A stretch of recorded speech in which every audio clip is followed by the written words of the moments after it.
Let me introduce myself. I'm Sanket Nihot, and I am in the blockchain space for 1 year from now. And I've started. This is my first live stream today, and I'm starting my. I'm here to teach you about blockchain, the technology, technical, non-technical aspects, all everything to clear your doubts. So, can you give some idea about yourself, who you guys are, so that I can understand what type of knowledge you will need from me and how can I help you all? So, what are you interested in learning about and all?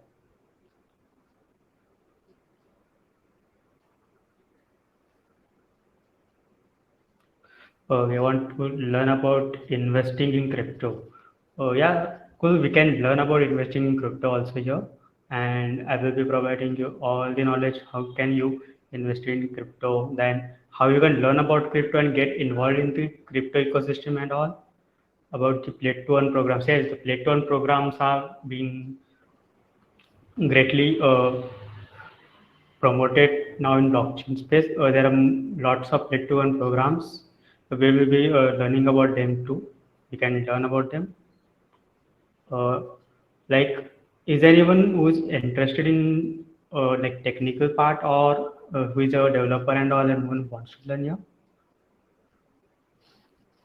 Or if who is interested in a development part and who will like to learn about the development part of the blockchain, like how the blockchain functions, then about if you want to be one of the developer or one of the person who wants to build something in the blockchain space, I can help you out. I have experience about what does it mean about building on a blockchain. If you take an example of, for example, Amazon is an e-commerce platform. When you open Amazon.in, you create the website. It's a front end where you can see all the things. But there is also a back end to the that website where all the data is stored. That the product prices, the product, all the products, your data about the profile of the users, everything is stored. So everything combined, like building a backend where data is stored, building a front end where you can see on the website, then how there is a full ecosystem where the packages are delivered to your home. This whole ecosystem creates a one product that is Amazon.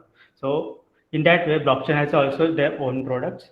And building over blockchain means you will start learning out first you start learning about what is blockchain.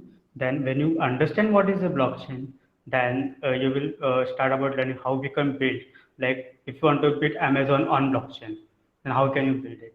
You will start learning about it too. Okay, they will saying like if you are building a token on Solana, what does that mean?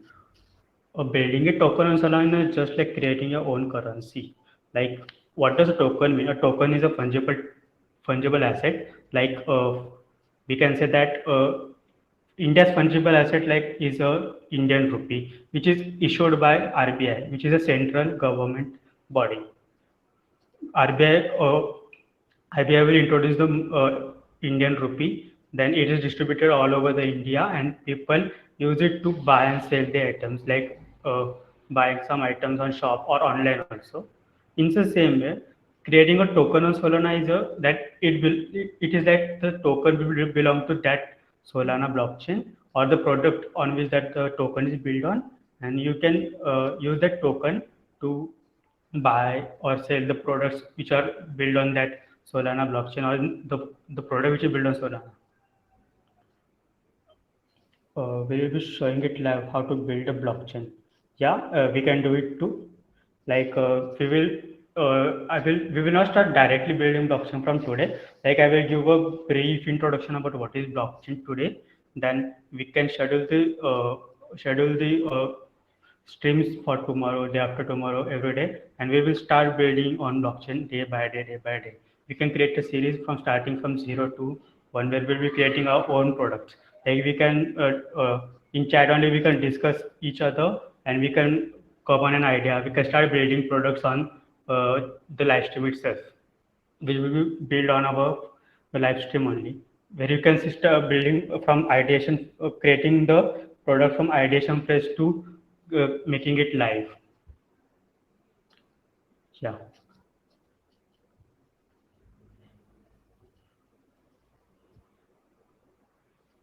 Okay, like now let me start with my session what I've planned today, and you can answer it out simultaneously.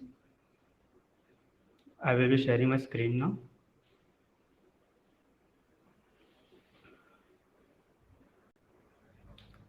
Just confirm me once if you are able to see the screen. Okay, thank you, Dave. So, future of internet. That's what yeah, I have written. So, why is it the future of internet? Can anyone tell me why it is a future of internet?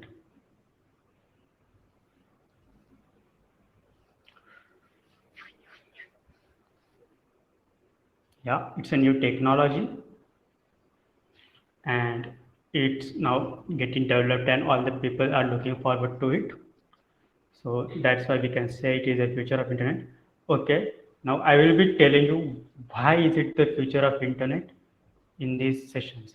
But before that, let me tell you who am I and what I am going to do here.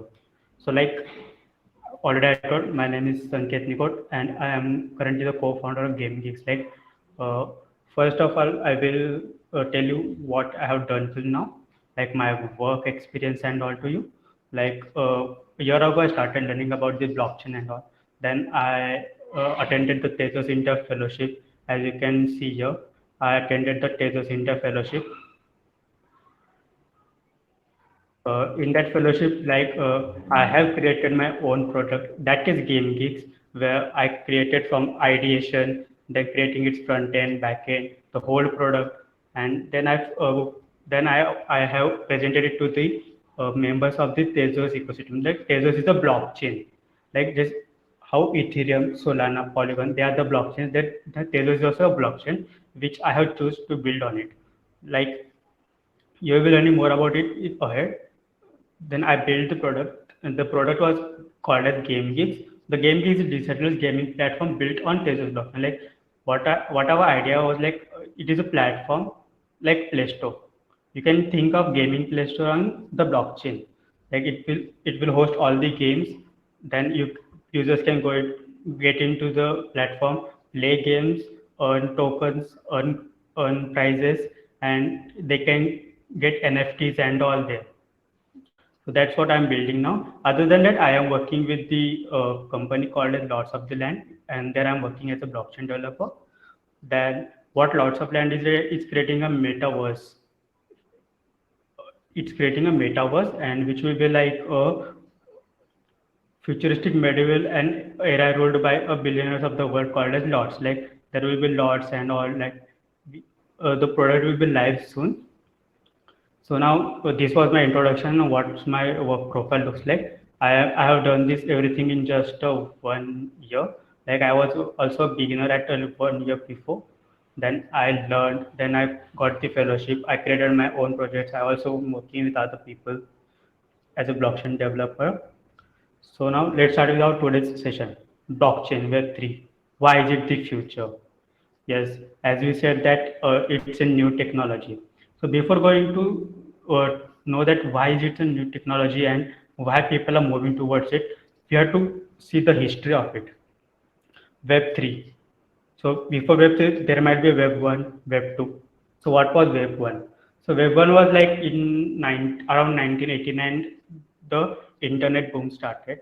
And at that time, people were used to see only the front pages. Like as we open the website, we get the data and we can interact with it. But in 1989, the pages were like just read only pages. Like people used to create the website and only the users only can read it.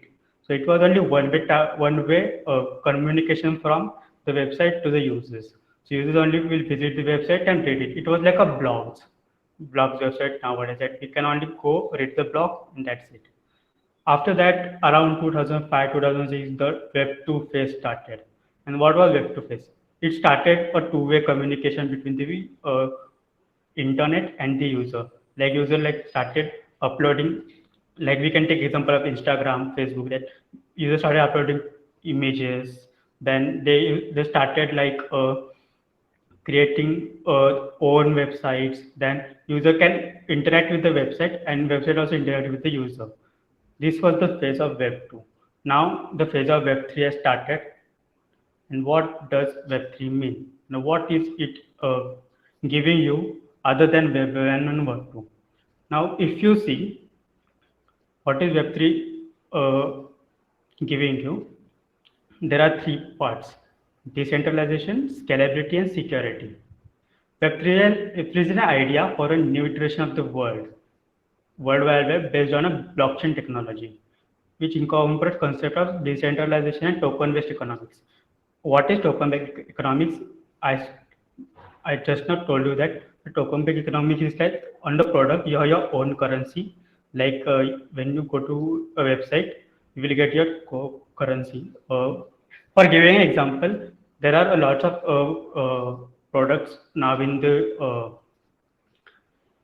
now there are lots of products in the market which give you coins for doing the work on this website. That they say that share this with this many people and you will get this much coins, and you can uh, redeem the coins for the product they are selling and all. That's token. That's token based economy. That token is owned by you in the website. Now, what Web3 gives you is decentralization. Now, what is decentralization? Decentralized. Decentralized, for that, you need to understand what is centralization. Centralization means what? Now, Amazon has a server and all the data is stored and it's controlled by Amazon. So it's a central server and it distributes the data all over the world. This is called as centralization. Scalable. What is scalable? Now, scalable means the product also should, if you making the product decentralized, it should be scalable too. It should scale all over the world. All people should have access to it. And if what happens is in centralized server, if a middle server, the main server gets crashed, the website will stop working, and it happens all a lot of times. For that, scalability is important, and security. Now, from past 1 2 years, we are hearing a lot that Facebook is Facebook, WhatsApp, they're storing user data and using it for advertising and all. The That means what? The data is not secure, and what happens is that hackers also hack the website and steal the user data. So that's the issue in the web 2 now, that data is not secure. User have no security in the data. Here's where Web3 comes and gives the security in a decentralized format. So now let's understand that what blockchain really is. For that, let's go to my two friends Rahul and Roy. For example, Rahul has gone for a trip and he is enjoying the trip, but at some time he has no money, like his account goes zero. So he calls Roy and says that, hey bro, I want some money. I will return you once I go home. So Roy will send money to Rahul. So when Roy will send money to Rahul, how he will send? Maybe he will send with UPI. So can anyone tell that how UPI, how the money will transfer from Roy to Rahul? Does anyone know how it will be transferred?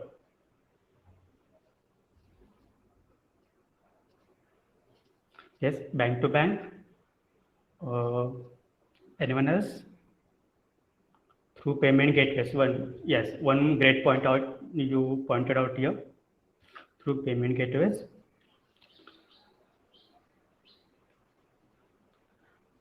So what will happen is money from Rahul's account will get debited and it will be get credited in Roy's account. So what happens that Rahul's and Gaurav has trusted a bank, which is a uh, centralized entity. So like what will happen? The bank will check whether Rahul has 100 rupees or not. And if Rahul has 100 rupees, it will deduct the 100 rupees from Rahul's account and it will credit it to Roy's account. So there was what happens here is like Bank is not saying that Rao give your 100 rupees note and I will pass it on to Roy. It's what it's doing is like there is a ledger. Ledger means a register in the bank where it's written that who has a deduct who the money is credited from whose account to whose account. Like you see it on the passbook of the bank. Like in Rahul's account, it will be written that money from Rahul's account is debited. 100 rupees are transferred from to the Roy's account, and in Roy's account, it will be written that the money is credited from the Rahul's account. This is what happens, and precisely we can say that the register in the register we have seen there are written and is controlled by the bank. So this is the centralized system, the system where we depend on a central authority that this is a bank, for example, ICICI Bank. The bank will do the transactions and it will record your. It's regulated by the central authority. That's what is called as centralized systems. This is what happens in the transaction. So there are three types of systems: centralized systems, distributed systems, and decentralized systems. So just now what we saw, the example was like a centralized system. So what will happen in a distributed system? The distributed system, for example, we can say Google, uh, like what Google is that Google is based in Silicon Valley. Now Google or is controlling Google is shipping its products all over the world. Like Google Meet, Google browsers, and all. It's shipped all over the world, and it cannot control all the data from the Silicon Valley. So what it does is like there are some servers in India, some servers in China, some servers in Germany, some servers in all the areas all over the globe.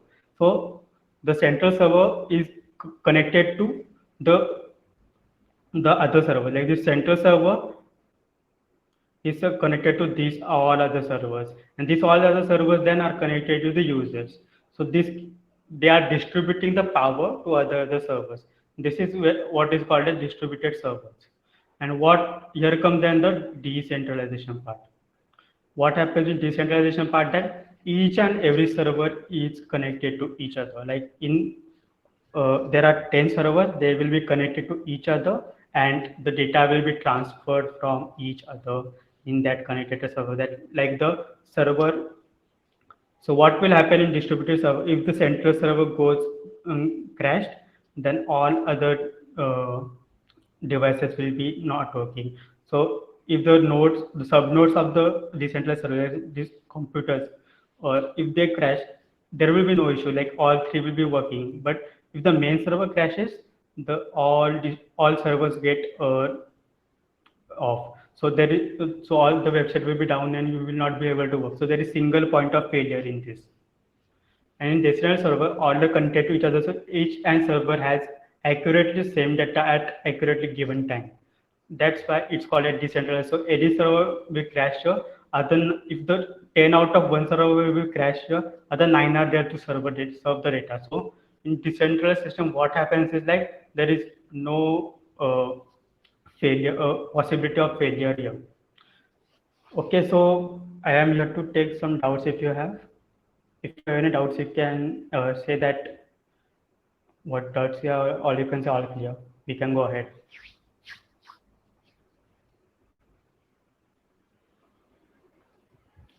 Okay, great, great. Okay, okay. Okay. So now let's start with knowing that what are different types of decentralizations. So there are also types of decentralizations here: political decentralization, architectural decentralization, and logical decentralization. Let's go one by one. So what does a political decentralization mean? Let's take an example of Amazon again. Do you know who controls the Amazon? Who is the owner of the Amazon? Who made the Amazon company? Can you tell?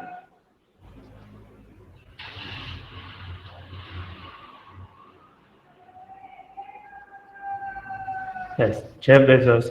So he is one who controls the Amazon. he has created the Amazon uh, e-commerce, Amazon Prime Videos, music, Amazon web servers, everything, everything. So one day, if Amazon, Jeff Bezos gets up from the sleep and says, "Now I'm shutting down Amazon, I'm shutting down everything," and he closes all the server, what will happen? All the Amazon servers will be off and no one will be able to shop or see videos or listen to music or operate the web servers, Amazon web servers.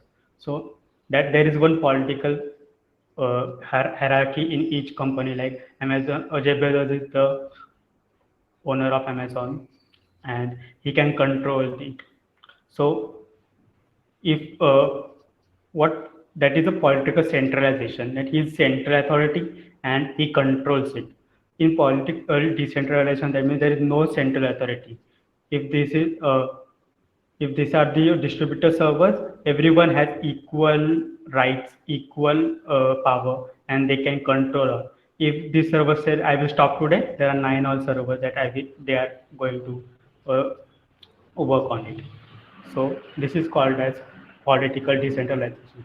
Architectural decentralization means that if there is single server which is connected to all, it will be like a single point of contact. As we saw in the decentralized, there is a single server, a centralized, or there is single server, and which is connected to all of them. So this will cause centralization in a case of architectural centralization. What architectural decentralization means that every part of the server, as they are they have power to do anything on that server, and no one can control. In that same way, architectural decentralization means that every every architecture of the website or the product is on each and every system. For example, as at the starting of the session, I said that the creating a product means creating the front end, creating the back end, then connecting both. Then there are all the add-ons also in them. It becomes a big, huge product. So when we host any website, it's hosted on some servers and they can be distributed, centralized or decentralized. If the website is hosted on a single server, it's a centralized. If it's hosted on a single server, which then is connected to multiple servers and they can copy the data, is distributed. And if I'm hosting a website where all the systems are connected to each other and each system has that website on it, so it's called as decentralized, and this is called as architectural decentralization. Like architecture of a product which are building is on each and every system which is in the network.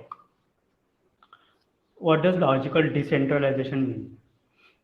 Logical decentralization means if we take example of Instagram has a logic that we will be posting the images of the we will be showing the posting the images of the user, we will be showing the stories, and user can chat there. This is the structure of Amazon, sorry, structure of Instagram. That is the logic behind it, like how it will function. What does logical decentralization mean? Logical decentralization means that the logic of each and product is distributed all over the network. This is so these are the three types of decentralization. So blockchain is. What do you guys think? Out of these three, what does blockchain is? Is it political decentralized, architecturally decentralized, or logical decentralized? I would like to know your responses on this.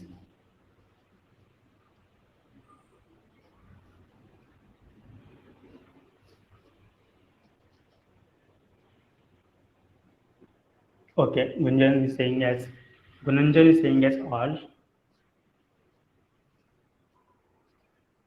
Anyone else?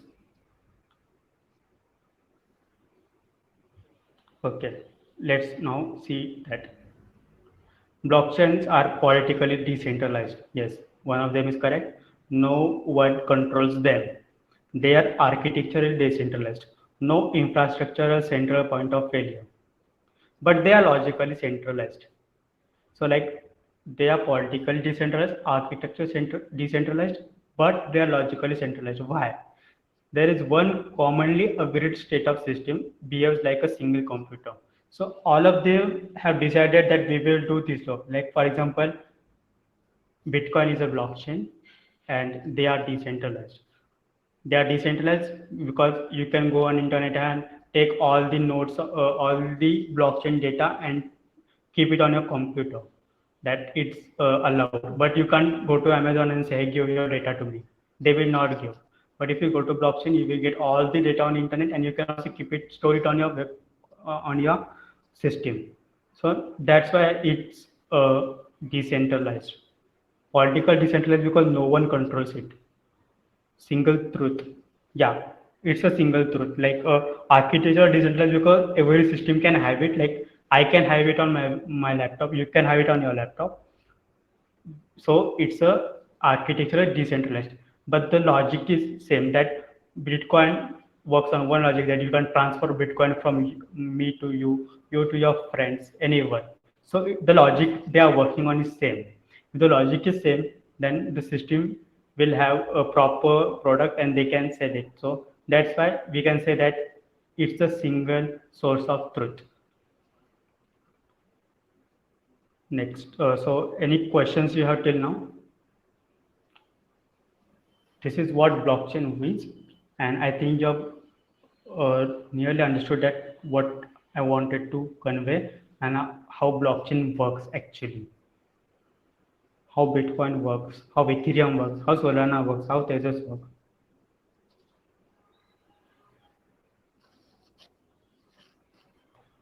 Yeah, I'm back on the previous slide. How do you start learning how to build on blockchain?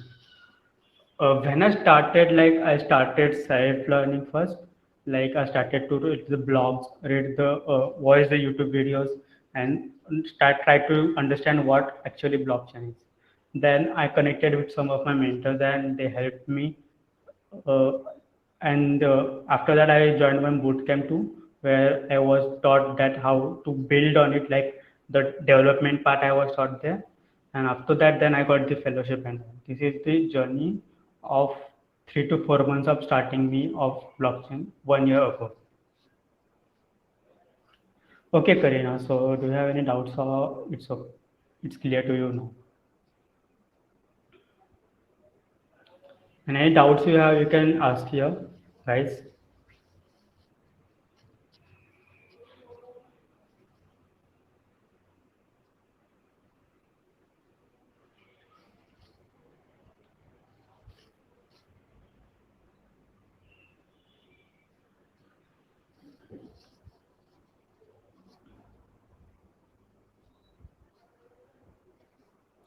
Okay, great. So you can keep asking questions if you have any questions. Other than that, I would like to know from you guys, like what are you expecting to learn from upcoming sessions, and what would you like to learn? Like I can also teach you non-technical aspects of blockchain. I can also teach you the development part of the blockchain, or I can also teach you like guide you like how to, like if you're working in any web to space now, like web to space means like a software developer or any other like marketing also, or if you're in any field, how you can transition into the blockchain field, web3 field. I can teach you anything. So like I am asking you guys that what would you like to learn from upcoming sessions from now, so that I can prepare for it and I can uh, present in front of you in that way.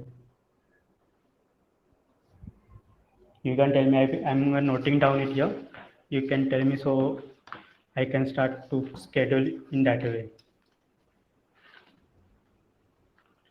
How to use blockchain in real day-to-day scenarios. Okay, that one can be the topic. I can create one session on it.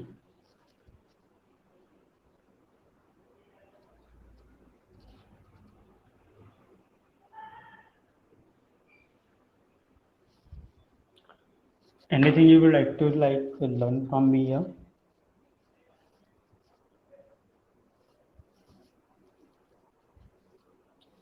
or any doubts you have about the blockchain, you can ask me. So we can discuss here. Not just the doubts like what we uh, learned here. You can ask any doubt other than the topics also.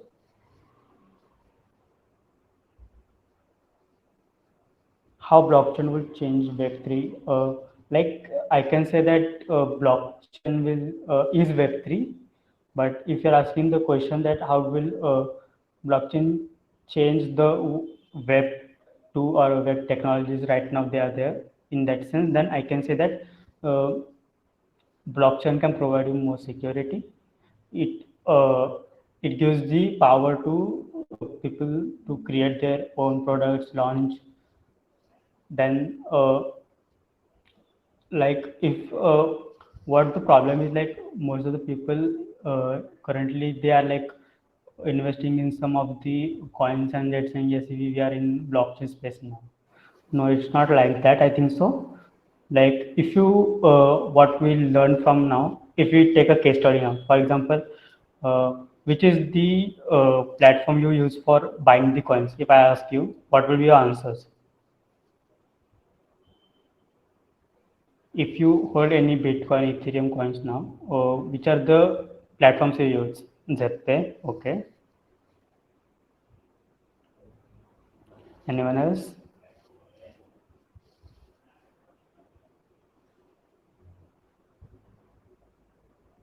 Okay, there are also a lot of like coins which WazirX,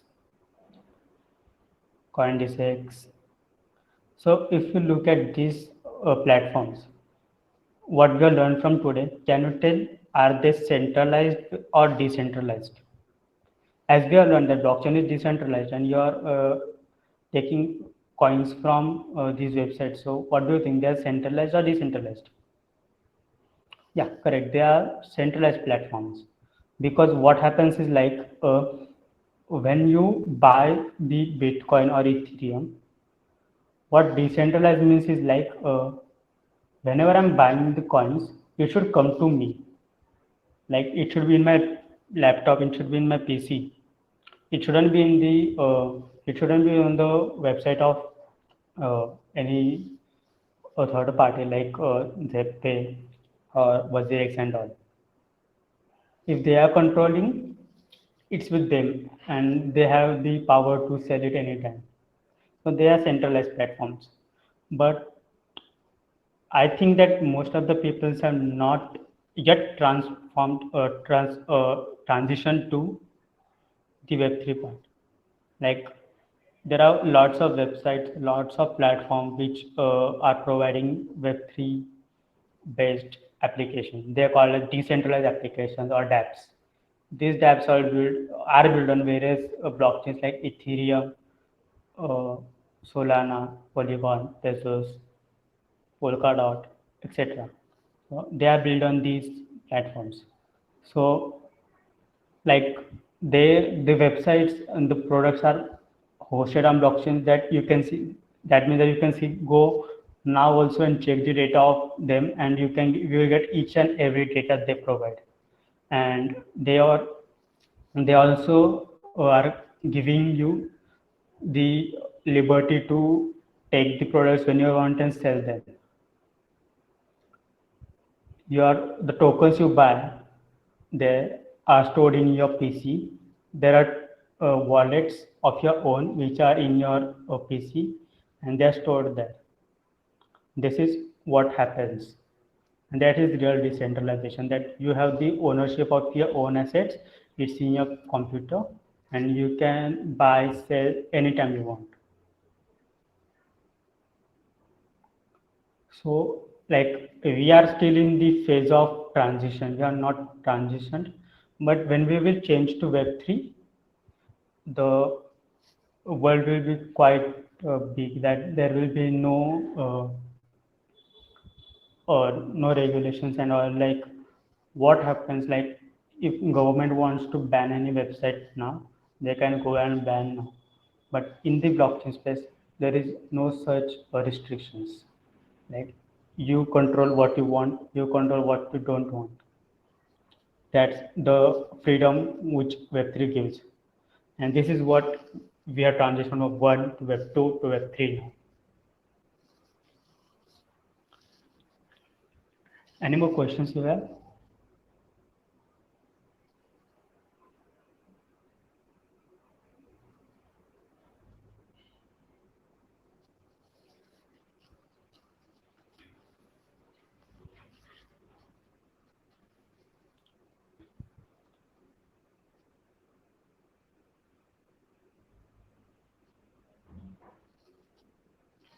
Then how does the platforms work? Like website like Amazon Pay for space, then what would happen?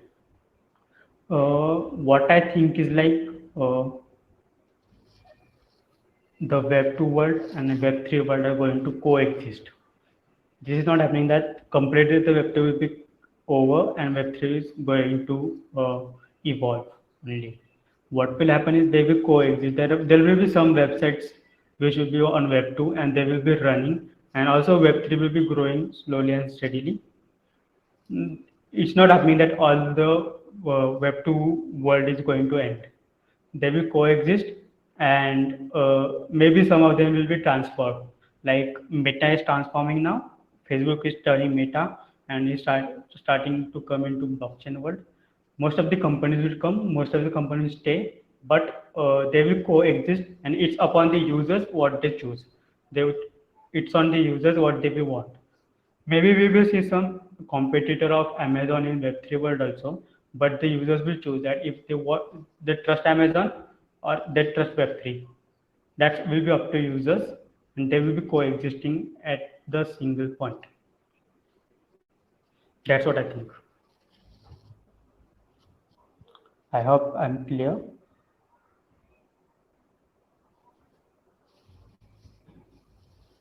Yeah. Okay. Anyone else who has any questions to ask?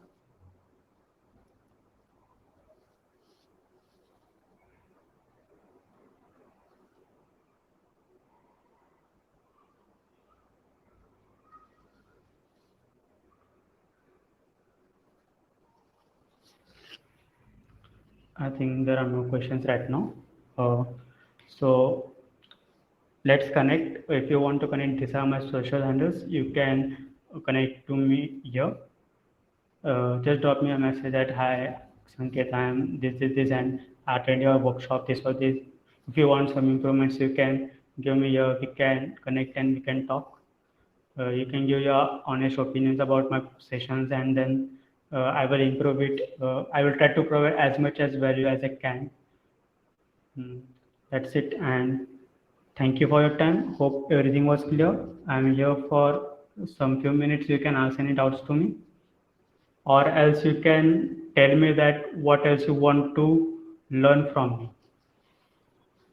What do you think that I can provide to you and you would like to learn about it now? You can give your suggestions. Like I will be planning all the series from now, all the sessions from now. But I would also like to know from you that what you want.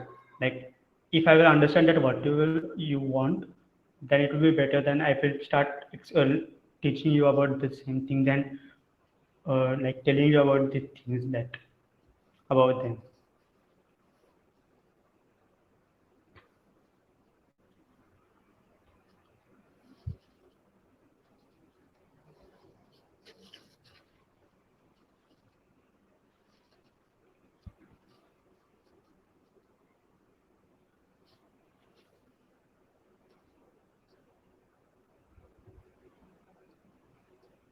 Okay, I think there is no doubts or no suggestions for me. So I think we can end this session now.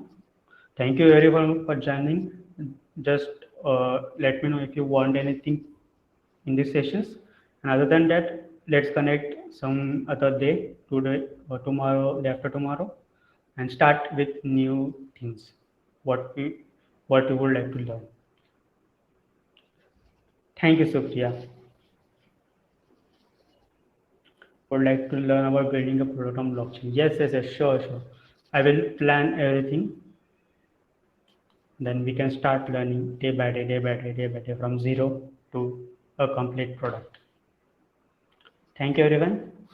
And you can connect me on the social media I have provided, and you can also give your feedbacks there.